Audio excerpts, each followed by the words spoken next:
so we're doing Zwerchau again, which takes everything from the roof. Hopefully this week we'll also be able to get on to using, we'll also be able to get on to using it in the vor, so like taking advantage of someone raising their hands or something like that. And hopefully we'll also be able to get onto a few of the follow-ons for it. If we get that done, we're pleased with what we're doing. I've got a play for you to work on. Okay, so basic thing we're going to do before is just go over action. Starting in plow, we're going to start with that thrust leading, okay, and then punch the hands across. That thrust leading and punch the hands across. Now, if no one's attacking me here, I punch leading and then hands across. Now, see how if he takes the sword away, there's almost a 90-degree angle between me and the sword. Just kind of here. Cool. I'm thrusting here and hands to the bird. I'm actually pointing well off the side of the body, okay? Which is not the normal way that I'm going to do it before you get it upset, so we'll be leading that in. It is actually still the same sort of angle, if you get that right. Still the same angle off in terms of catching and pushing the other person sort of sideways in the sensor. But we're not punching at it, but we're just staying, keeping our point tight on, okay? So it's very similar in action to the obsessive. We're going to start here, push it, and rotate it around. The biggest thing we see with people messing up Zwerch is not slipping the hands back and having to do this, or raising the hands up. This is not actually as safe as you think. You can come under and hit me in the belly. Cool, so I'm going to go here, and I want to strike on his strong. Right down at his strong. If he's down here, this is where I'm hitting. Okay, if he's up higher, fine, I can strike up higher, and we're going to let the tip come down, let the pommel rise, don't let it come up. So that's most of our major points. The last point I'll make about is just about the step. As you push off, make this step off to the side. Okay, that's what's going to allow you to move to the side. And practically what this means is that if you're even just a little bit off to the side when you do this, the Zwerchau's going to stop him, okay? And it's going to stop him dead. It should stop your opponent. It should stop your opponent dead. It shouldn't just be like, I just throw a Zwerchau and you can stop it there.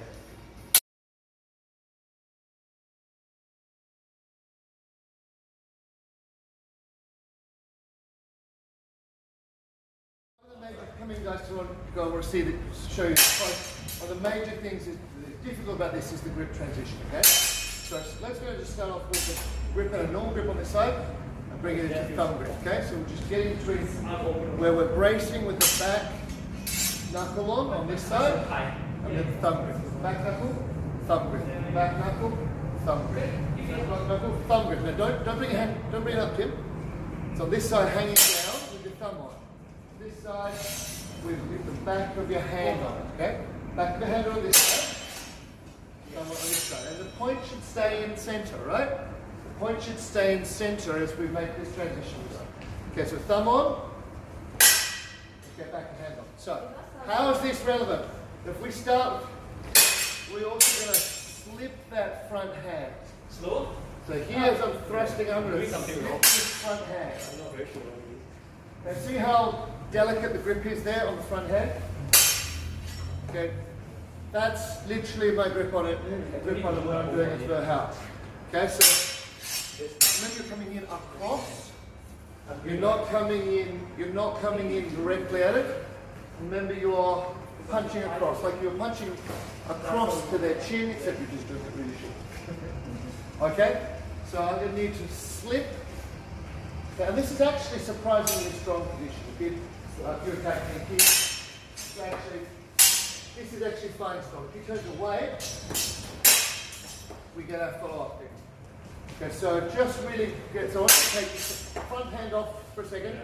Front hand off while you're practicing. This is hard. As you thrust up and slip that hand. Okay? Now what we're trying to really avoid is this. Really avoiding is this. I don't slip the hand, I'm going to pull the sword back and contort my wrist. But I don't want. I want to punch it out and keep it punching out. Right? So keep it forward and keep. So this is like you're punching forward with the tip, and then you're punching forward with the crossguard.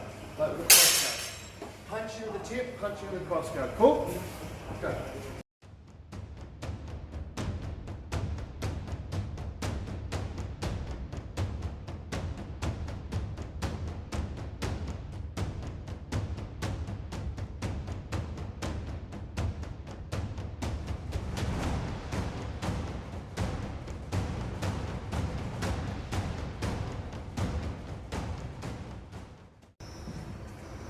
Let's look at the two variations of that, okay?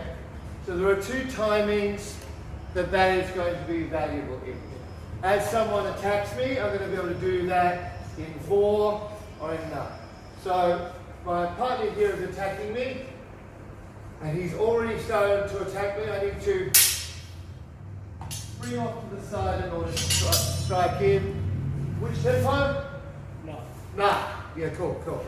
So here, I spring off, I strike in one tempo, okay?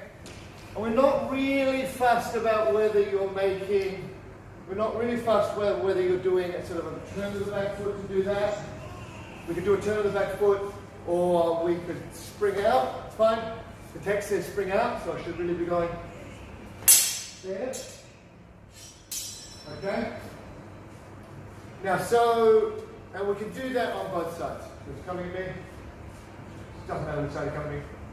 I spring out my highlights and cover that. Cool. Now let's look at the other way of doing it. So I'll get you to, in particular, just drilling this. Different stimulus each time. First stimulus is going to be someone's going to put their foot in and then attack. So here, this is my opponent here. So I'm turning it back. I will step in and then attack, right? Now, in the moment, could you do that to me? As he puts his foot in, you step into that. So we're going to do step, cut.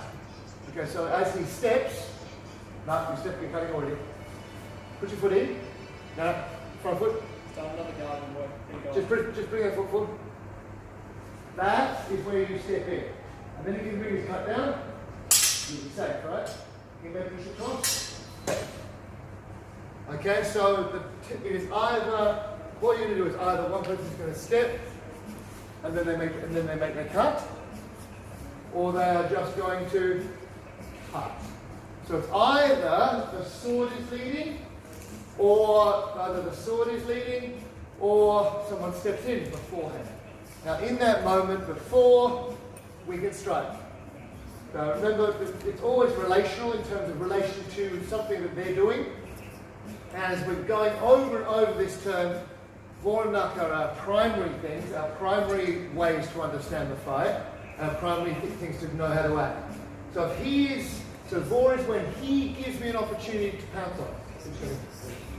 So he does a little step into range, and that's my opportunity to take the ball. I press in and take and take control of the space in between. If he's attacked me, the sword's already filling that space, no, I need to choose a different space. Okay? But Nak is also act right now. He's going, oh, he's trying, it's Nak, I better carry. Oh shit, he got me, he's going to hit me. He's overrun me, okay? So Nak is also immediately gone. Yeah, he's attacking me, well then move and respond, okay? So it's far too easy for us to get into a state where we're going, Nak, I can go after him. No, you have no time. When you're acting Nak, you have no time to lose because he's already pressing you on you. Cool? So he's either going to move his foot, and there you go, you can bring your sword down after. Cool? That's ball.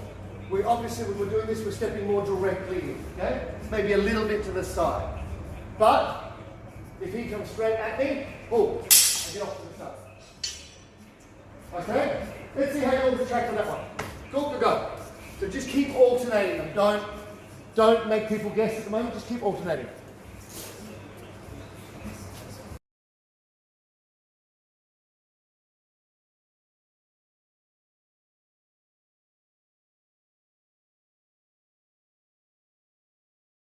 Okay, so what we're going to look at now is just what's happened when I've laid on and he's dealt with this. So I'm coming here, I'm going to, doesn't matter how I do it, because above I lay on here. Right? Now we have decision time. I can like pivot, I can double behind, or I can fail.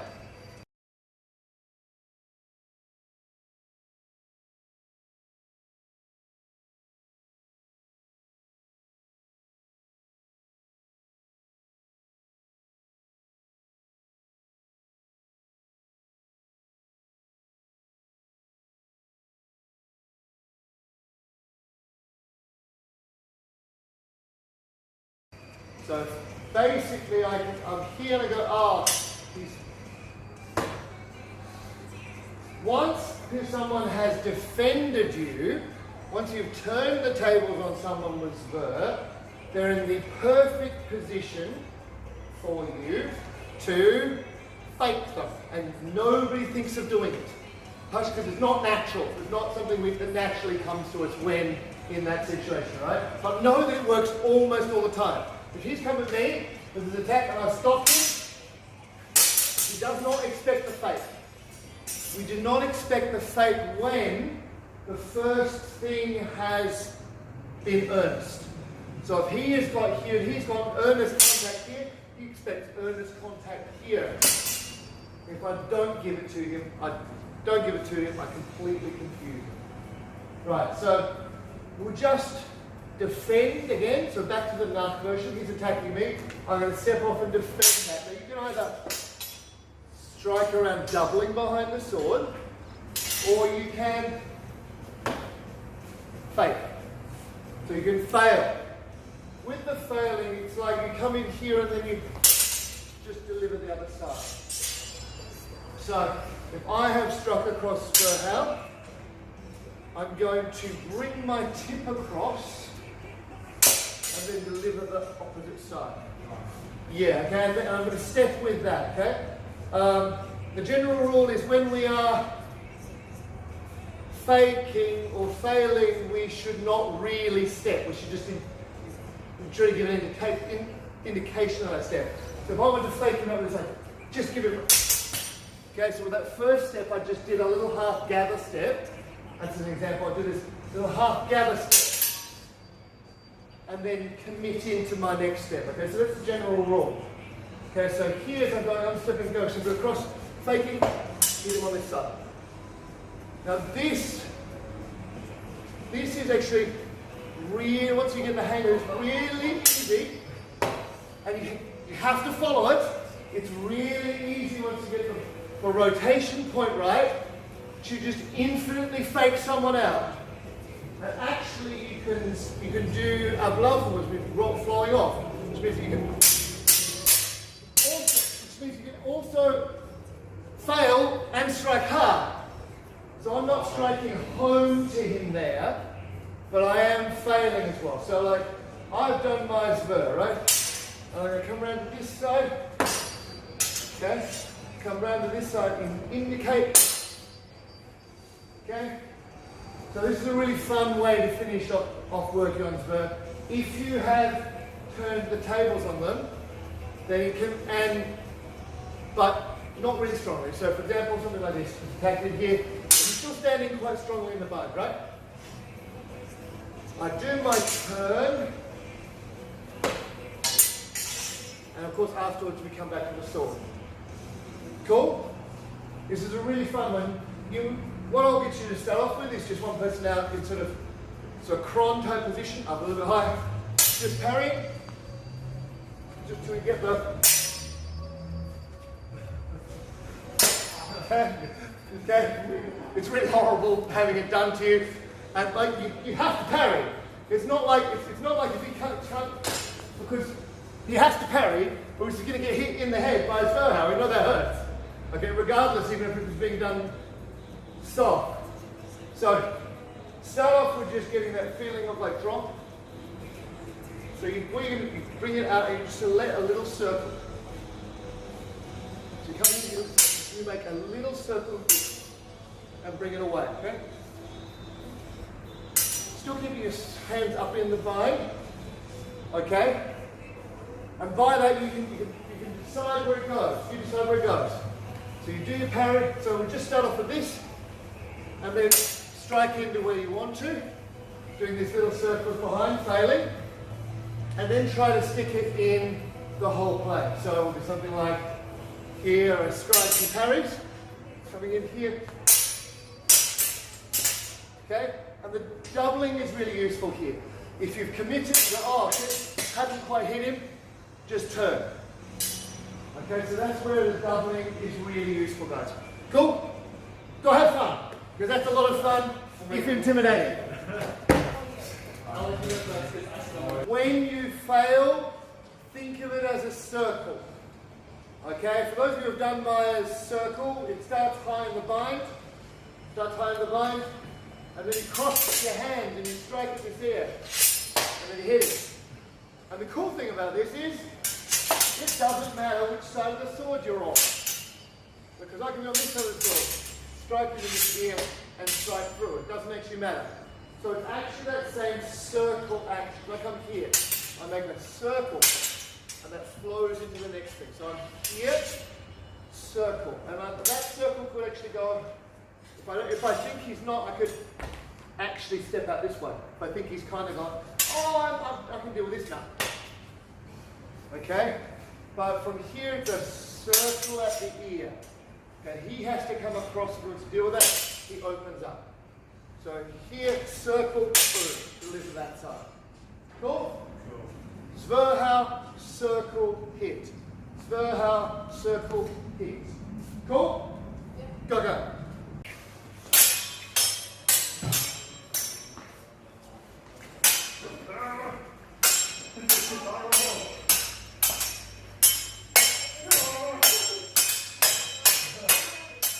Cool. Jeremiah's turn. Jeremiah's turn.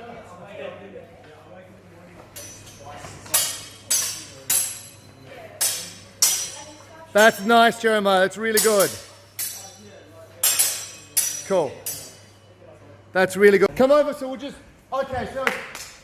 debrief that. Okay, so idea here is, look, Zwerchau does pretty much everything. Really does pretty much everything. Offense, defense, strikes to all four targets, turns the fight against our opponent. It's the all-in-one Swiss Army knife of Lichtenau fighting. Okay?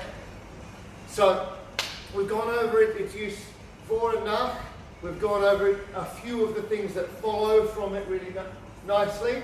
And we just finished up with that continual action drill to give us a sense of, no, just keep the damn thing in motion, okay?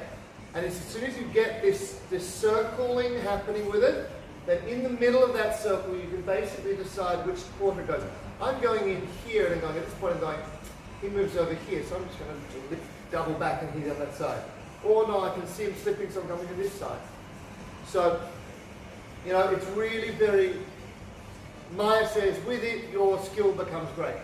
So when we actually can use it, it moves from, you move as offensive from, oh yeah, okay, he's got some real tricks to, I can't keep him out. When you get an advantage. So that's one of the things that we get when we really work on that spur, make it clean and know how to protect ourselves with it. And we can just turn the tables back on our opponent. Cool? So really quick reflection there.